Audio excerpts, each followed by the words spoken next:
আসসালামু আলাইকুম প্রিয় শিক্ষার্থী, আশা করি তোমরা ভালো আছো। আলহামদুলিল্লাহ আমিও তোমাদের দোয়ায় ভালো আছি। আজকে আমি আমার 140তম লেকচার শুরু করতে যাচ্ছি। প্রিয় শিক্ষার্থী, আমার 140তম লেকচার শুরুর পূর্বে আমি তোমাদের প্রতি আহ্বান রাখবো আমার ইউটিউব চ্যানেল ফ্লার্ক ভিডি চ্যানেলটি সাবস্ক্রাইব করে নেওয়ার জন্য।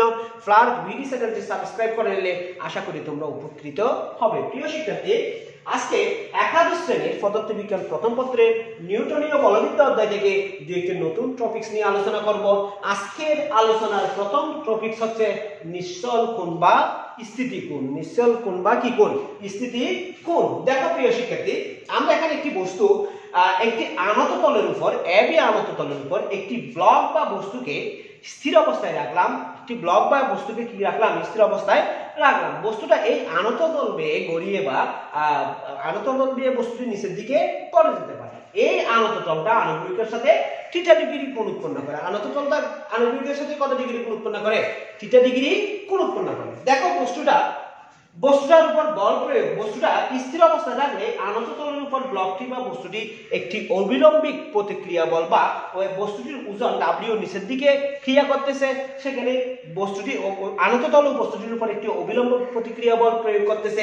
দেখো, এই আনত তলের কারণে বস্তুটি নিচের দিকে গড়িয়ে পড়ে যাওয়ার সম্ভাবনা রয়েছে। তাহলে আমরা নিশ্চল কোণ বা স্থিতি কোণকে এভাবে সংজ্ঞায়িত করতে পারি। দেখো, আনুভূমিকের সাথে নততলের যে কোণের জন্য আনুভূমিকের সাথে নততলের যে কোণের জন্য নততলের উপরিস্থিত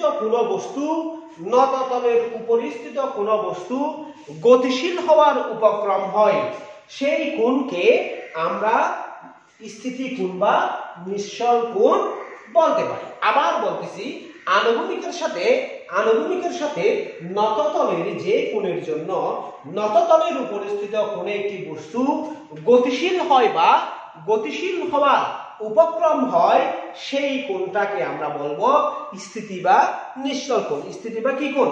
নিশ্চল কোণ। দেখো, আমরা এখানে এবি আনত তলের উপর বা এবি আনত তলের সাথে থিটা কোণে কি কোণে একটি বস্তুকে রাখা হয়েছে। দেখো, ব্লকটিকে এবি আনত তলের সাথে কত ডিগ্রি কোণে রাখা হয়েছে?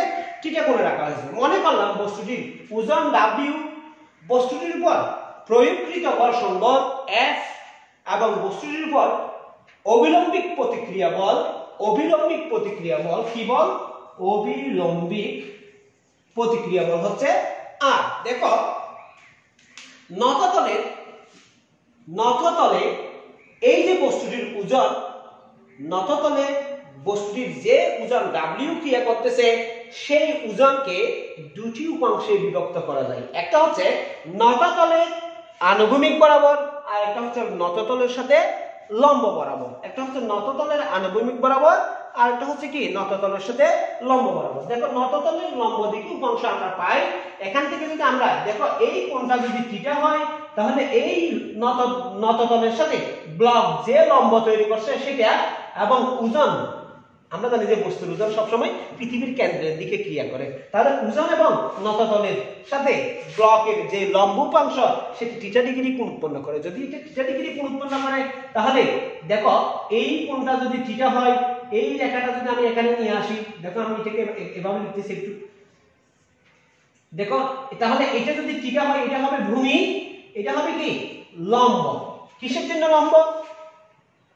আমার কি প্রকৃতিগত আচরণের দিক দিয়ে এটা লম্ব, এটা কি ভূমি। কিন্তু নততলের হিসাব করতে গেলে দেখা যাবে যে এটা নততলের জন্য এটা লম্ব, এটা কি আনুভূমিক তল। তাহলে দেখো, এই যে নততলের লম্ব বরাবর যে উপাংশটি কাজ করতেছে, সেই উপাংশটি হচ্ছে ডাব্লিউ কস থিটা। ডাব্লিউ কি থিটা?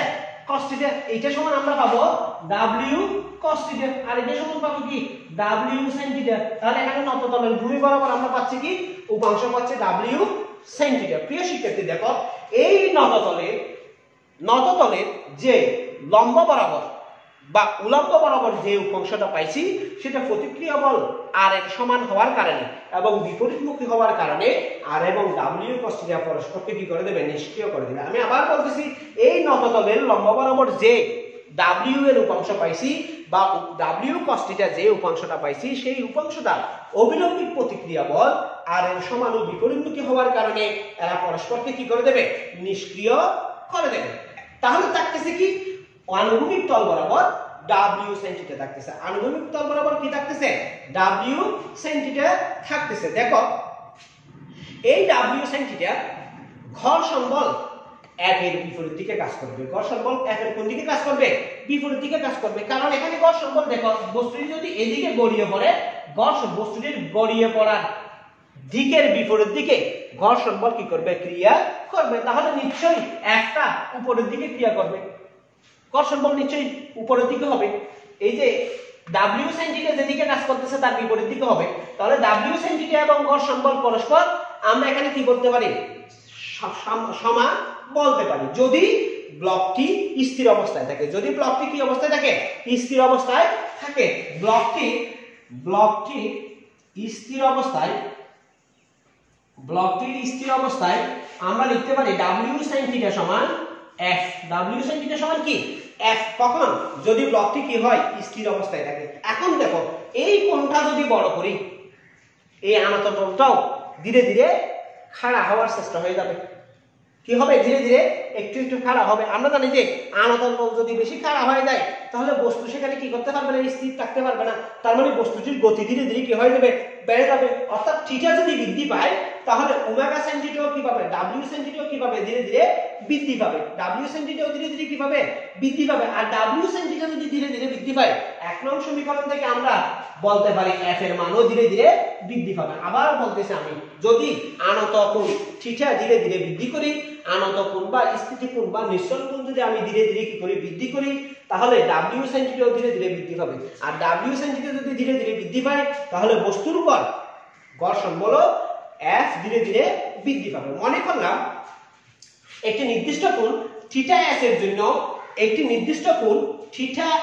এর জন্য বস্তুটি কি হয় গতিশীল হয়। θs এর জন্য বস্তুটি কি হয় গতিশীল হয়। একটি নির্দিষ্ট কোণ θs এর জন্য বস্তুটি কি হয় কল্পনা করলাম গতিশীল হয় কল্পনা করলাম। আমি এখানে মনে করে নিলাম যে θ সমান θs সমান কি মনে করে নিলাম θs। যখন θs এর জন্য গতিশীল হয় তখন ঘর্ষণ বল মনে করলাম Fs। ঘর্ষণ বল মনে করলাম কি Fs। তাহলে আমরা লিখতে পারি F সমান Fs। F সমান কি লিখতে পারি Fs লিখতে পারি। তাহলে আমরা 1 নং সমীকরণ থেকে w sin θs সমান Fs লিখতে পারি। থেকে 2 নং সমীকরণ দিতে পারি কিনা দেখো প্রিয় শিক্ষার্থী। এমত অবস্থায় আমরা দেখতে পাচ্ছি যে w cos θ সমান যদি w sin θ সমান Fs হয় তাহলে w cos θ এর সমান আমরা লিখতে পারি rs। w cos θ এর সমান আমরা কি লিখতে পারি rs বা r লিখলাম। সমীকরণ 3। সমীকরণ কত 3। দেখো প্রিয় শিক্ষার্থী আমরা এখান থেকে 1 নং সমীকরণকে যদি 2 নং দিয়ে ভাগ করি 1/2 সমান আমরা পাবো sin θs by cos θs সমান fs বাই r। দেখো প্রিয় শিক্ষার্থী আমরা জানি যে fs বাই r সমান mu s। fs by r সমান কি s mu s। এই mu s ছিল স্থিতি ঘর্ষণ গুণাঙ্ক। স্থিতি ঘর্ষণ গুণাঙ্ক। কাইন্ডলি একটু বোঝার চেষ্টা করি প্রিয় শিক্ষার্থীরা। তাহলে আমি এখানে লিখতে পারি mu s বা tan θs সমান mu s। tan θs সমান কি লিখতে পারি mu s লিখতে পারি। tan θs সমান কি লিখতে পারি mu s লিখতে পারি। প্রিয় শিক্ষার্থী দেখো আমরা আগে পেয়েছিলাম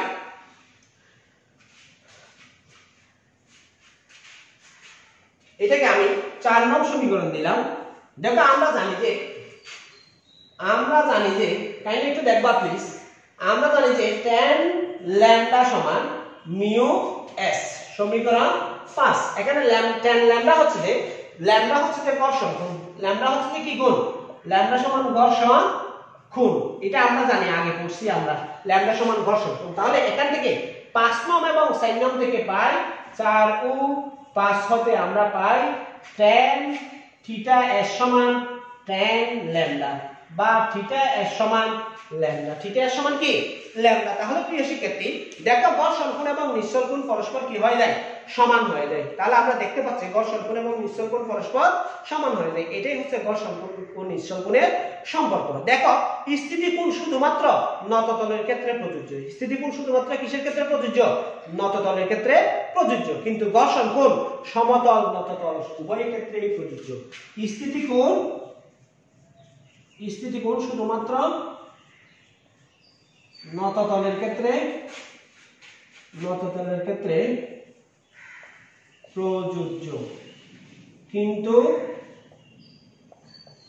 ঘর্ষণ কোণ মনে রাখতে হবে স্থিতি কোণ শুধুমাত্র কিসের ক্ষেত্রে প্রযোজ্য নততলের ক্ষেত্রে প্রযোজ্য, কিন্তু ঘর্ষণ কোণ নততল বা সমতল উভয়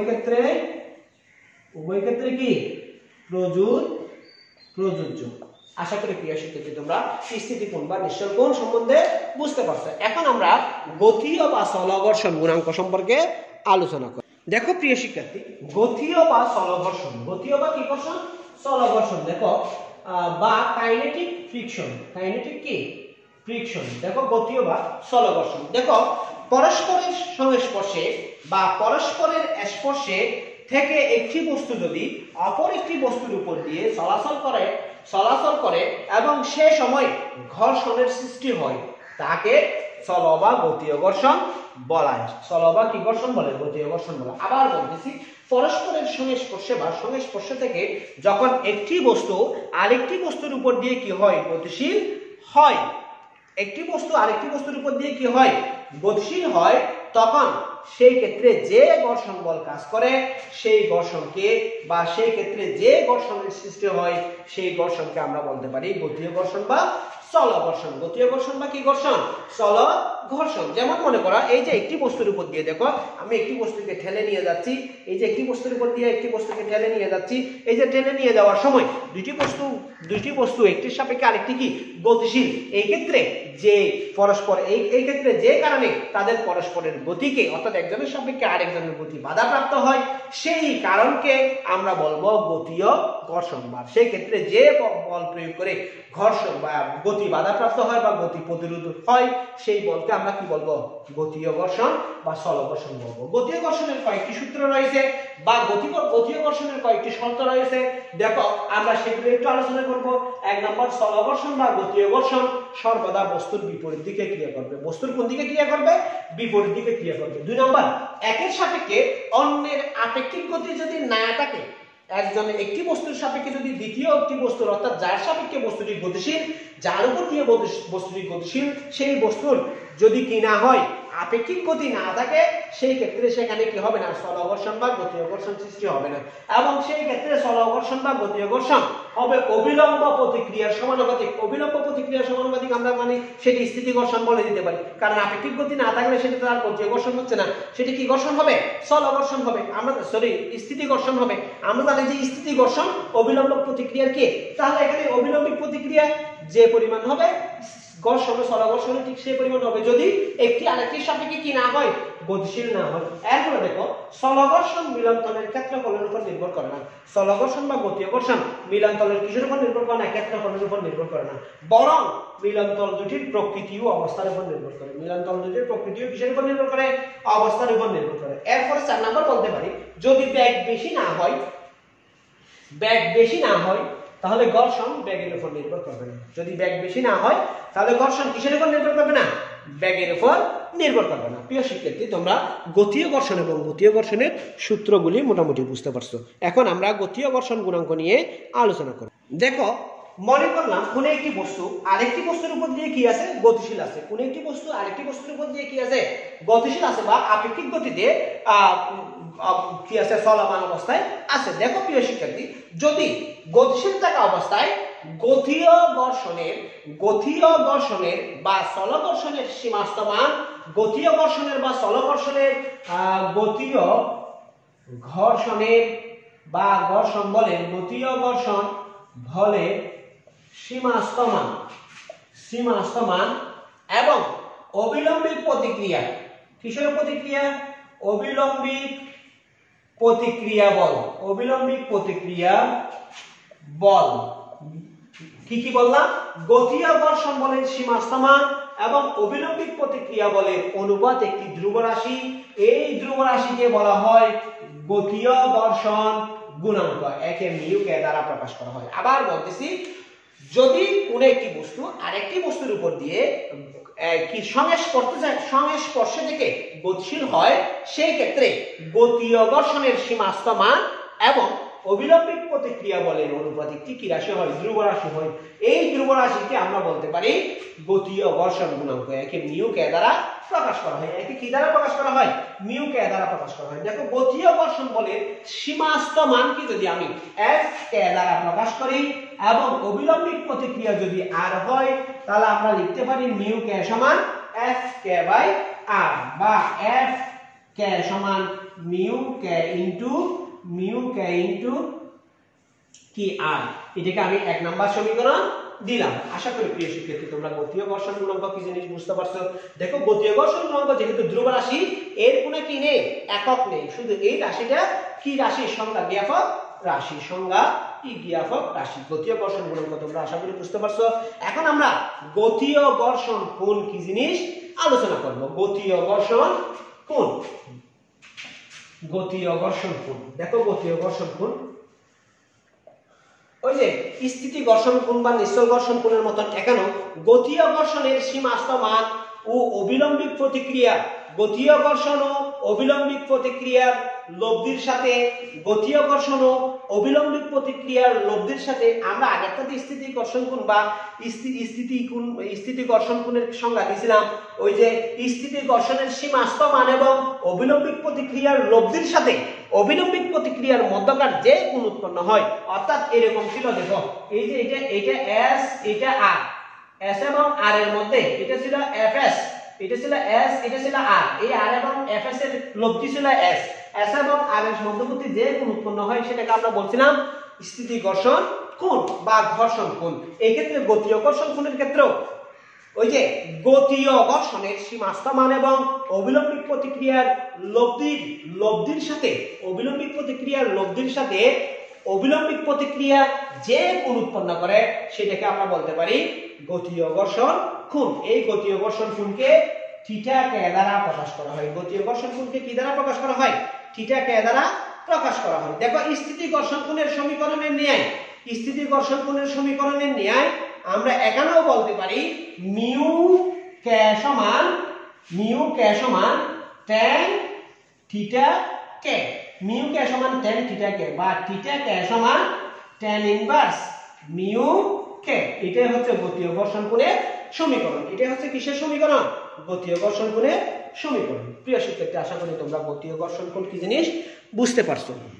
দেখো প্রিয় শিক্ষার্থী, আমরা এখন বস্তুর ত্বরণ এবং ঘর্ষণ গুণাঙ্কের মধ্যে সম্পর্ক স্থাপন করব। বস্তুর ত্বরণ এবং ঘর্ষণ গুণাঙ্কের মধ্যে সম্পর্ক স্থাপন করব। এখানে দুইটা বস্তু নিলাম, একটি এন বস্তু আর একটা এম বস্তু।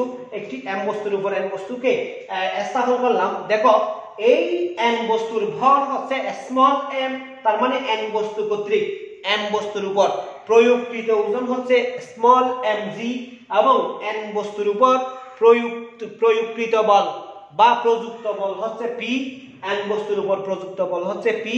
এন বস্তুর ঘর্ষণ বল হচ্ছে এফ কে, অর্থাৎ এন বস্তুটি যদি এন বস্তুর উপর আপেক্ষিক গতিতে গতিশীল অবস্থায় থাকে সেই ক্ষেত্রে এর ঘর্ষণ বল হবে এফ কে এবং অবিলম্বিক প্রতিক্রিয়া হচ্ছে আর। আমি আবার বলতেছি, এম এবং এন দুইটি বস্তু, এই এন বস্তুটা এম বস্তুর উপর দিয়ে গতিশীল।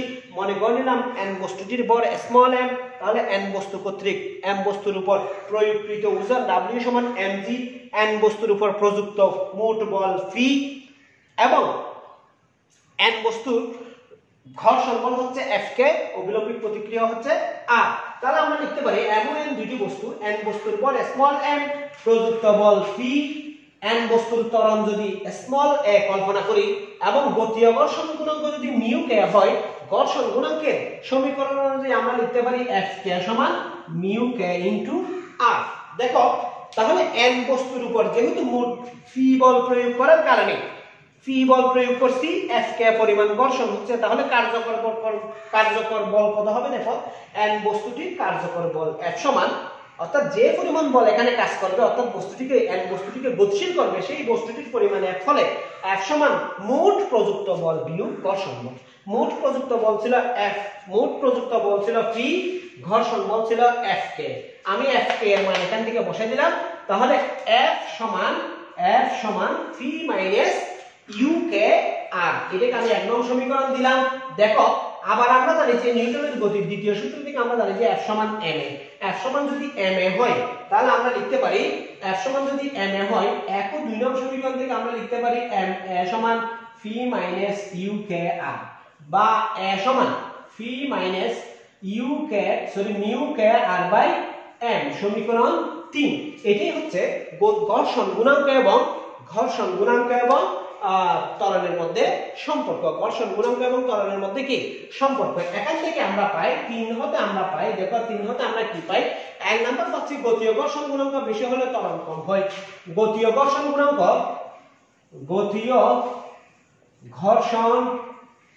গুণাঙ্ক বেশি হলে কি হবে, ত্বরণ কম হয়। দেখো না এটা যদি বেশি হয় তাহলে P মাইনাস বেশিটা, দেখো এটা 5 হলে এটা যদি 10 হয় 50, এটা যদি 15 হয় তাহলে 150। তার মানে গতীয় ঘর্ষণ গুণাঙ্ক যদি বেশি হয় তাহলে অবশ্যই কি হবে, ত্বরণের মান কম হবে। এবং এরপর দেখো P minus 2 number P minus mu কে আর সমান যদি 0 হয় বা P সমান যদি মিউ কে আর হয় তবে ত্বরণ শূন্য হবে। তবে ত্বরণ কি হবে, শূন্য হবে। কাইন্ডলি একটু দেখো দয়া করে, যদি P মাইনাস মিউ কে আর সমান যদি 0 হয় বা P সমান মিউ কে আর হয় সেই ক্ষেত্রে অবশ্যই ত্বরণ কি হবে, শূন্য হবে। দেখো বস্তুর ভর m, অবিলম্বিক প্রতিক্রিয়া আর অপেক্ষা বেশি হলে, কি হলে, বস্তুর ভর 3 নাম্বার, বস্তুর ভর m তথা অবিলম্বিক প্রতিক্রিয়া,